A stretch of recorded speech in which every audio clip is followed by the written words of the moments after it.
Petrol కొరతతో ప్రజలు అల్లాడిపోతుంటే కనీసం ప్రభుత్వానికి చీమ కుట్టినట్టు కూడా లేదని మాజీ మంత్రి వైఎస్ఆర్సీపీ ఉత్తరాంధ్ర జిల్లా రీజనల్ కోఆర్డినేటర్ కురసాల కన్నబాబు తెలిపారు. కాకినాడ రూరల్ రమణయ్యపేటలో ఉన్న రూరల్ వైఎస్ఆర్సీపీ కార్యాలయంలో కురసాల కన్నబాబు మీడియా సమావేశం నిర్వహించారు. ఈ సందర్భంగా కన్నబాబు మాట్లాడుతూ అసలే వాతావరణం ఎప్పుడు ఎలా ఉంటుందో అనే రైతులు బిక్కుబిక్కుమని ఉంటుంటే రాష్ట్రంలో డీజిల్ కొరత వల్ల కోత మెషిన్లు లేక రైతులు అష్టకష్టాలు పడుతున్నారని అన్నారు. కూటమి ప్రభుత్వం ద్వారా ఎలాగో రైతుకు గిట్టుబాటు ధర ఇవ్వడం లేదు, కనీసం డీజిల్ ఏడాది లేకుండా అయినా చూడాలని అన్నారు. మీ కూటమి పెద్దలతో మాట్లాడి ఒక 48 గంటల్లో డీజిల్ ఎద్దడి లేకుండా చేయలేకపోతే రైతులు ఆత్మహత్య చేసుకోవాల్సి వస్తుందని అన్నారు. వాళ్ళకి మద్దతు ఇద్దామని లేదు. జగన్మోహన్ రెడ్డి గారు ఉన్నప్పుడు కరెంటు సబ్సిడీ ఇస్తే ఇవాళ కరెంటు సబ్సిడీ సంగతి ఏంటి, ఏ ఒక్క ఎక్వైర్ అయిందని అడగండి చెప్తారు. బయటికి చెప్పుకోలేక, ఎందుకంటే బాగా జరిగిన నాడు కూడా విమర్శిస్తూ గడిపేశారు. ఎవరు? ఇదే ఎక్వా రంగంలో ఉన్న పెద్దలు. ఒక పబ్లిసిటీ మాయలో పడిపోయి ఇవాళ ఆ కష్టం అంటే ఏంటో చూస్తూ ఉన్నారు.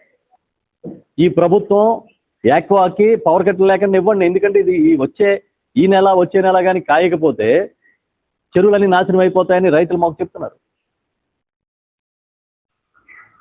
మొక్కజొన్నకి ఎంఎస్పీ లేదు, జొన్న కొనేవాడు లేడు.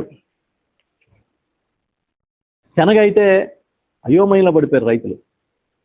గతంలో శనగ రైతులకి బోనస్ ఇచ్చిన చరిత్ర జగన్మోహన్ రెడ్డి గారిది. శనగ రైతులను ఆదుకోవడానికి కొనుగోళ్లు చేసి తీసుకొచ్చి కోల్డ్ స్టోరేజ్లో పెట్టిన పరిస్థితిని ఆ రోజు చూసాం. ఈరోజు అసలు ఎవరికి చీమ కుట్టినట్టు కూడా లేదు. మీరు రైతుల్ని ఉసూరు అనిపిస్తే ఏం చేద్దాం అనుకుంటున్నారు? మీ తెలుగుదేశం పార్టీ ఎమ్మెల్యే చెప్పినట్టుగా ఒకసారి ఇటు తిరిగి చూడండి, పల్లెల వైపు. పల్లె కన్నీరు పెడుతుంది. పల్లె కన్నీరు పెడుతుంటే మీరు పల్లె పండగ అని ప్రచారం చేస్తారు. వేసవికి తాగునీటి ప్రణాళికలే లేవు ఈ రాష్ట్రంలో. ఎంతసేపు పబ్లిసిటీ తప్ప ఇంకేమైనా ఉందా? రైతుకి మీరు ఇచ్చిన సూపర్ 6 హామీ అమలు చేశారా? సూపర్ 6లో ఇచ్చినట్టుగా అసలు కనీసం అన్నదాత సుఖీభావ్ అని పేరైతే మార్చారు రైతు భరోసాకి. ఇంచుమించుగా 7-8 లక్షల రైతులను కోత విధించారు. కౌలు రైతులు ఊసేలేదు, ఒక్క కౌలు కార్డు ఇవ్వలేదు. ఆ రోజు జగన్మోహన్ రెడ్డి గారు తీసుకొచ్చిన CCRC చట్టాన్ని నీరుగార్చేశారు.